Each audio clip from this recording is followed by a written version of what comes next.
माँ की देखभाल। माँ अस्पताल में एक बेड पर पड़ी थी।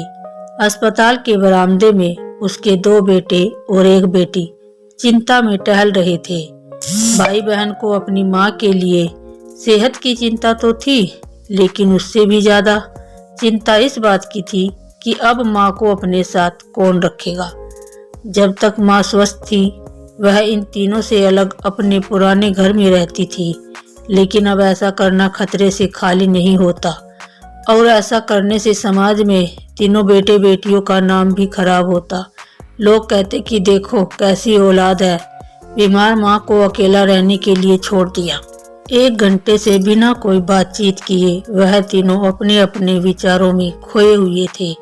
फिर बहन ने चुप्पी तोड़ते हुए अपने बड़े भाई की तरफ देखते हुए कहा, भैया आप बड़े हैं, इसीलिए आपका कर्तव्य है कि माँ को जरूरत के समय आप रखें और उनकी देखभाल करें।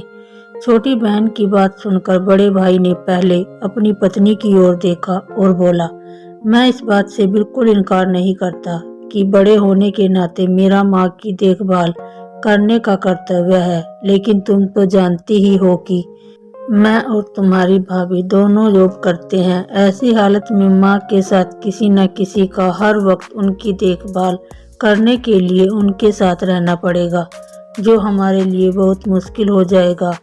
बहन तुम तो पूरा दिन घर में ही रहती हो, तुम माँ को अपने साथ क्यों नहीं रखती?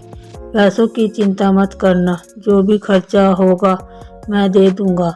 सुशील भैया आप तो जानते ही हैं कि मैं माँ से कितना प्यार करती हूँ, लेकिन आप यह भी जानते हैं कि मेरे ससुराल वाले कैसे हैं।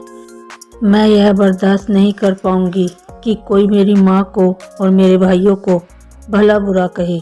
इसीलिए अच्छा यही होगा कि माँ को अनिल भाई के यहाँ रखा जाए। बड़े भाई सुशील ने भी छोटे भाई अनिल के यहाँ माँ को रखने के लिए सहमति जताई। आप यह कैसी बातें कर रहे हो?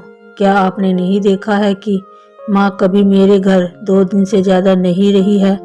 उसका मेरे यहाँ मन नहीं लगता है। फिर कैसे वह इतने दिन मेरे घर रह पाएंगी? छोटे भाई ने अपनी असहमति जताते हुए कहा। इससे पहले कि इस चर्चा का कोई नतीजा निकल पाता, एक नर्स वहां दौड़ते हुए आई और कहने लगी, क्या आप ही वार्ड नंबर 4 के भर्ती मरीज के रिश्तेदार हैं? आपको डॉक्टर साहब अंदर बुला रहे हैं। सभी घबरा गए और दौड़ते हुए डॉक्टर के पास पहुंचे। डॉक्टर ने उनसे हाथ जोड़ते हुए कहा, आई एम सॉरी, आपकी माताजी को नहीं बचा पाया। डॉक्टर की इस खबर से सबके चेहरे पर झूठी मूठी दुख की परत तो चढ़ा दी थी, लेकिन सभी के दिल के किसी कोने में इस बात की खुशी भी छिपी हुई थी कि अब उन्हें माँ को नहीं संभालना पड़ेगा और माँ की वजह से उन्हें परेशान नहीं होना पड़ेगा। दोस्तों, छोटी सी यह इमोशन कहानी आज ही समाज का सत्य है। यहाँ लोग ऊपर से जो दिखाते हैं वह अंदर से नहीं होते। जो माँ बाप अपने 4-4 बच्चों को बिना किसी शिकायत के बड़ी आसानी से संभाल पाते हैं, आगे चलकर जरूरत पड़ने पर यही 4 बच्चे मिलकर भी उन्हें नहीं संभाल पाते या नहीं संभालना चाहते।